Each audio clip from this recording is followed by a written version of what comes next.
Hello everyone, today we're going to talk about deterrence and diplomacy. I am Mr. Go and this is the last chapter, chapter 6 of your social studies chapter, and it's on the big theme of managing peace and security. Let's go on. So diplomacy can be split into three parts. The first part is what is diplomacy, why is diplomacy necessary, and how is diplomacy practiced. And what is diplomacy? That's the big question that we're supposed to find out here. Diplomacy can be defined as the way that countries manage and conduct relations with one another. So if you're on good diplomatic terms with someone, that would mean that you are on good relations with someone. But diplomacy doesn't necessarily mean bad or good. It just means it's the way you conduct. The aim is to promote common interests and to resolve conflicting interests in a peaceful manner so that there will not be any war or fighting going on. And we have a few diplomats over here. They are basically the representatives of the country. They represent the interests and goodwill of Singapore. On the left, you have Mr. Peter Tan, and he's representing Singapore for New Zealand. And on the right, you have Mr. Ashok Kumar. He's representing us for the U.S. And the next question is, why is diplomacy necessary? You see, all countries are interconnected. You'll be learning this in globalization in your next year, second chapter. But over here, the idea is that every country is interconnected to each other. Maybe in a significant way, maybe in a minor way, but they are interconnected. So what happens is that we rely and connect to each other in trade, defense, politics, and economy. There are different ways we are connected to each other. And diplomacy allows us to keep these good and close relations. And Singapore is in having good relations with a lot of countries. And diplomacy also allows to provide an opportunity for the countries to pursue mutual interests. So if we have an interest that both of us like to develop, that will be a good way to go about it. So why is diplomacy necessary? Because it allows us to cooperate with one another to solve common problems, perhaps with a problem of piracy, perhaps of environmental pollutions. So that diplomacy is one way to go solve it, and it helps countries resolve conflicts, differences, and disagreement. Keyword peacefully. So here, if we can't resolve peacefully, just imagine what could happen. Okay, so diplomacy enables countries to help each other in times of needs. So basically, you have a disaster, they'll be the first one to give out food, which Singapore does on quite a number of times, especially during the Asian tsunami. So how is diplomacy practiced? You have diplomacy in the middle, you have international relations, through international relations, and through regional relations. Basically, your country is your own region. And the last one is the bilateral. Bilateral means country to country. Okay, so bilateral relation, bi refers to involving two. You have biannual, 2 years. So bi refers to two parties. Lateral means cross. So bilateral relationship basically refers to diplomatic ties with other country. And if you notice over here, is country, not countries. So what it means is that it's one-to-one basis. And usually in this case, diplomats are involved. And they sign treaties among different countries for trade, defense, so on and so forth. So bilateral relations is the first area where we talk about diplomacy. And Singapore requires advanced technological skills from trading with other countries. Yes, you can trade technological skills from US, Japan, and Germany. Part of Singapore benefits. For example, our SPS buses, the new buses, they're from Germany. And Mercedes buses, if you realize. So if you realize here, Singapore Red Cross has helped countries such as Aceh when tsunami hits in 2004. And this helped foster good relationships with our neighbors. And, well, other countries benefit. So it's a win-win situation. Singapore benefits sometimes and other countries benefit sometimes. The bilateral relationship, it further promote political, economical, and cultural ties with countries such as Malaysia and China. It speed up economic and social development, and possibly if there's a disaster, helps to develop place again. And Singapore and Malaysia plans to announce that there will be a high-speed rail link between Malaysia and Singapore. And from the recent National Day rally, it will end at around the Jurong area. Bilateral relations. Malabo in 2005, you have tsunami in 2006. And this basically what happens is that we send our troops, we send aids, we send doctors, we go there, we help them in times of need such as a disaster. And this action helps Singapore gain world recognition and respect. We don't just take, we give as well. So you can see the army man there on the shoulder, there's a patch which represents the Singapore flag. The second area is on regional relations. So how do we create it? We do it by forming association. If you have not guessed it by now, later we'll review the answer. With other countries in the same region, and we are in the Southeast Asia region.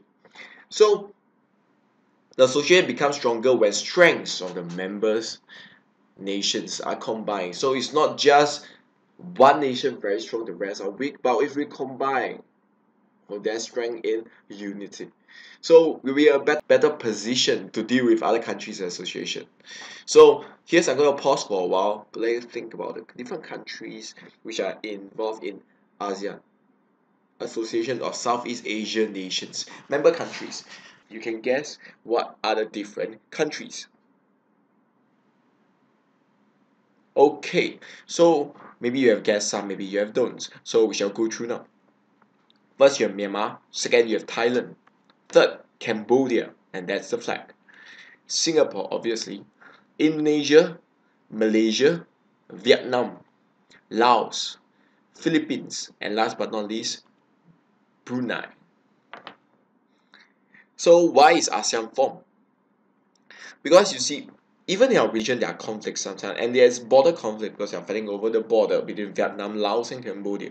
And you have Philippines and Malaysia fighting over Sabah, this piece of land which both claims belongs to them. And there's eternal unrest in Indonesia after the change of president. So, and plus, there's difficulty between Singapore and Malaysia after separation. Remember, Singapore was still young then, and still young now. So, we decided to form this association called ASEAN. And the aim is to promote economic, social, cultural development of region and protect your peace and stability of region. And last but not least, to provide opportunities, discussion, and resolution, very important, of differences peacefully. The aims help to maintain warm and friendly relations, it maintains stability and build trust, and it provides a safe avenue to resolve differences through discussion and negotiation. So basically, other countries can come to weigh in on the situation if both countries are having a conflict. Here's a few ASEAN initiatives. These are the examples which you can write in an essay. And you have ASEAN Free Trade Agreement between the countries. You have free trade. You have education and professional exchanges moving to learn from each other. You have economical cooperation assistance. And you have ASEAN Regional Forum, in short form ARF. ASEAN Free Trade Agreement. You see, what is happening is here, China and India are basically the new economic powers. They are basically fighting for foreign investors, people from other countries, from Singapore. A lot of people wish to invest in this country because they're the new economic powers. So what happens is that Southeast Asian nations need to have economic integration. When they integrate with each other and have become more competitive, they become more economical viable to invest as well. And is to integrate the Asian economies into one single production base and create a regional market we can sell to each other, and you remove all the import tax among Southeast Asia countries by 2015. That will be in exactly 1 year time. We'll see how it goes then. You look at the taxes. The taxes go down, it will make the product cheaper and more economical viable, and people will like to buy your products. This is a picture from the 20th ASEAN Regional Forum. You have in the 2nd of July 2013 at Brunei. I like the handshake, very representative indeed. This is the ASEAN Regional Forum. You have to maintain peace, of course, and to promote political, security, dialogue, and cooperation among countries. You need to have a place where they need to talk and understand each other in the region. It's an avenue to discuss security issues and resolve conflict peacefully. Participant in the ARF, you have a Southeast Asia country, you have just to name a few, Australia, China, which are definitely not in ASEAN. India, Laos, Pakistan, Papua New Guinea. You have Singapore, obviously inside Timor-Leste, the new nation, and you have U.S. Guess what flag it is? Just like I showed you just now. It's Vietnam, by the way.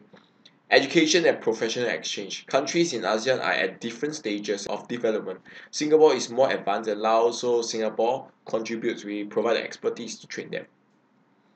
So Singapore provides Laos with the technical training for certain aspects, okay, skills based.